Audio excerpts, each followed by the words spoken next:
Freezer එකක උෂ්ණත්වය -18.0°C විතර වෙනවා. හැබැයි ශීත කාලයට -42.2°C සාමාන්‍ය උෂ්ණත්වයක් තියෙන ලෝකයේ සීතලම නගරය ගැන ඔයාලා දන්නවද? යකුට්ස් නගරය පිහිටලා තියෙන්නේ රුසියාවේ සයිබීරියා කලාපයේ. ඒ වගේම මේක සඛා ජනරජ්‍යයේ අගනුවරයි. මොස්කව් නගරයේ ඉඳන් ගුවන් මගින් එනවනම් පැය 6ක් විතර ගත වෙනවා. ආක්ටික් කවයට කිලෝමීටර් 450ක් දකුණින් ලෙනා ගඟ අසබඩ තමයි මේ අපූරු නගරය නිර්මාණය කරලා තියෙන්නේ.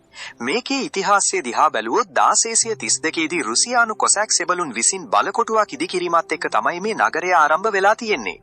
වර්තමානයේ වෙනකොට මේ නගරයේ ලක්ෂ 3.5කට වඩා වැඩි ජනගහනයක් ජීවත් වෙනවා. යකුට්ස් කියන්නේ ලෝකයේ ශීතලම නගරේ විතරක් නෙවෙයි පර්මාෆ්‍රොස්ට්. එහෙමත් නැත්නම් වසර පුරාම මිදී පවතින පොළවක් මත ඉදිකරපු ලෝක විශාලතම නගරයි. මෙය පොළව මීටර් 100 ඉඳන් 400 දක්වා ගැඹුරටම තියෙන්නේ අයිස් මිදිලා.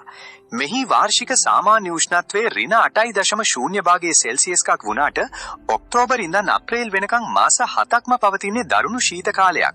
ජනවාරි මාසයේ සාමාන්‍ය උෂ්ණත්වය -42.0°C වෙනකොට දෙසැම්බර් ජනවාරි සහ පෙබරවාරි මාසවල දින ගණනක අඛණ්ඩව උෂ්ණත්වය -50.0°C ඉක්මවා යනවා. මෙතෙක් වාර්තා වෙලා තියෙන අඩුම උෂ්ණත්වයේ සටහන් වෙන්නේ 1891 පෙබරවාරි 5 වෙනිදා. ඒ -64.4°C විදිහට. හැබැයි පුදුමයකට වගේ මෙහි වාර්තා වෙච්ච වැඩිම උෂ්ණත්වයේ සෙල්සියස් අංශක 38.4ක්. ඒ කියන්නේ වසරක් ඇතුළත උෂ්ණත්වයේ සෙල්සියස් අංශක 100කින් විතර වෙනස් වෙනවා.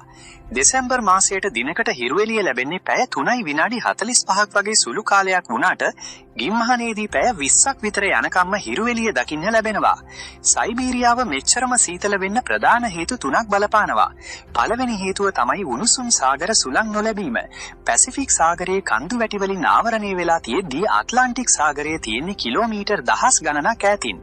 දෙවැනි හේතුව ශීත කාලයේදී සයිබීරියාවට ඉහළින් ප්‍රබල අධිපීඩන කලාපයක් නිර්මාණය වීම. මේ නිසා සීතල වාතයේ පොළව මට්ටමටම තද කරලා තබා ගන්නවා. නගරය පුරා දකින්න ලැබෙන අයිස් මීදුම ඇති වෙන්නේ ඒ නිසායි.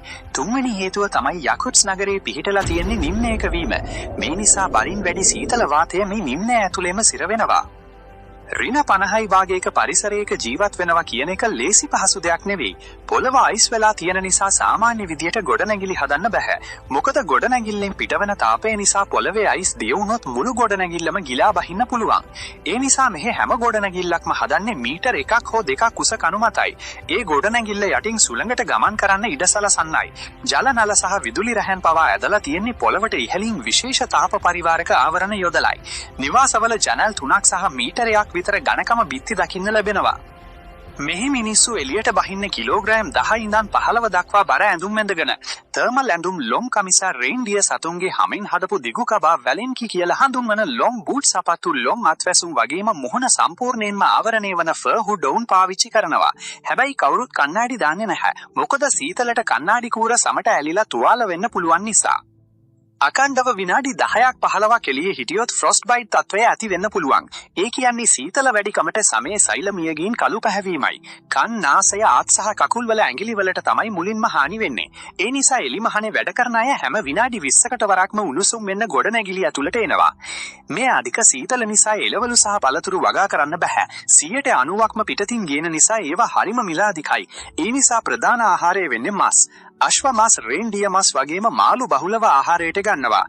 මෙහි තියෙන ප්‍රසිද්ධම කෑමක් තමයි ස්ට්‍රෝගනීනා. ලෙනා ගඟෙන් අල්ලන මාළුවා ඍණ 35යි භාගයක පරිසරයේ පැය ගණනක් තියලා හොඳටම මිදුනට පස්සේ තුනී පිටිවලට කපලා ලුණු සහ ගම්මිරිස් එක්ක අමුයෙන්ම තමයි කන්නේ.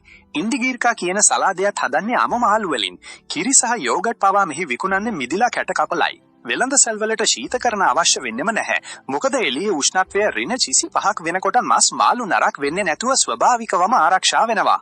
යකුට්ස් වල වාහනයක් පාවිච්චි කරන එකත් ලොකු ස්ටනක්. රාත්‍රී කාලයේදීත් වාහනේ පණ ගන්වලා තියන්න නැත්නම් වෙබස්ටෝ කියන හීටරයකට සම්බන්ධ කරලා තියන්න සිද්ධ වෙනවා. එහෙම නොකළොත් උදේට එන්ජිම පණ ගන්වන්න බෑ. සාමාන්‍ය ටයර් සීතලට පුපුරන නිසා යකඩ ඇන සහිත වින්ටර් ටයර් තමයි පාවිච්චි කරන්නේ. බැටරිය රැට ගලවලා ගෙට අරන් ගින් තියලා උදේට තමයි ආයෙත් සවි කරන්නේ.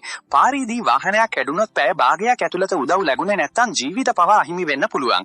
ඒ නිසා හැම වාහනයකම ගිනි පෙට්ටි, ලොම්, අතිරිලි, චොකලට් සහ සැටලයිට් දුරකථන අඩංගු සර්වයිවල් කිට් එකක් තියාගන්න එක අනිවාර්යයි. ශීත කාලයට ලෙනා ගඟ සම්පූර්ණයෙන්ම මිදුණට පස්සේ ඒ අයිස් තට්ටුව උඩින් ලොරි සහ බස් යන්න පුළුවන් පාරක් හැදෙනවා. ඒකට කියන්නේ අයිස් රෝඩ් කියලා. හැබැයි ගඟ දිය වෙන්න පටන් ගත්තම ඒ පාර නැති වෙලා යනවා. මෙච්චර කටුක පරිසරයක මිනිස්සු ජීවත් වෙන්නේ ඇයි කියලා දැන් ඔයාලට හිතෙනවා ඇති. ප්‍රධානම හේතුව තමයි ආර්ථිකය. යකුට්ස් කියන්නේ ලෝකයේ තියෙන ධනවත්ම ප්‍රදේශවලින් එකක්. භූගතව රන්, දියමන්ති, ස්වභාවික ගෑස්, තෙල් සහ ගල් අඟුරු නිදි විශාල වශයෙන් මෙහි පිහිටලා තියෙනවා. මුළු ලෝකෙම දියමන්ති වලින් 20ක්ම ලැබෙන්නේ මේ කලාපයෙන්. ලොව සුප්‍රකට අල්රෝසා දියමන්ති සමාගම පිහිටලා තියෙන්නෙත් මෙහි. ඒ නිසා මෙහි රැකියාවලට ලැබෙන වැකෝ පිතාම ඉහළයි. රුසියානු රජයත් මෙහි ඉන්න අයට විශේෂ දීමනා ලබා දෙනවා. ඒ වගේම තමයි වසර දහස් ගණනක් තිස්සේ සකා ගෝත්‍රික ජනතාව මේ පරිසරයට හුරු වෙලා ජීවත් වෙනවා. සීතල කියන්නේ ඔවුන්ගේ ජීවිතේම කොටසක්.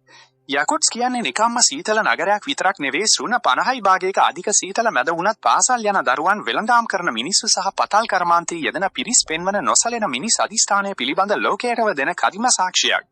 වීඩියෝ එක හොඳයි නම් ලයික් කරන්න, යාළුවන්ට බලන්න ෂෙයා කරන්න. මේ වගේ තවත් ලස්සන වීඩියෝ බලන්න අපේ නුදුටු ලෝකයේ channel එක subscribe කරන්නත් අමතක කරන්න එපා. ස්තුතියි.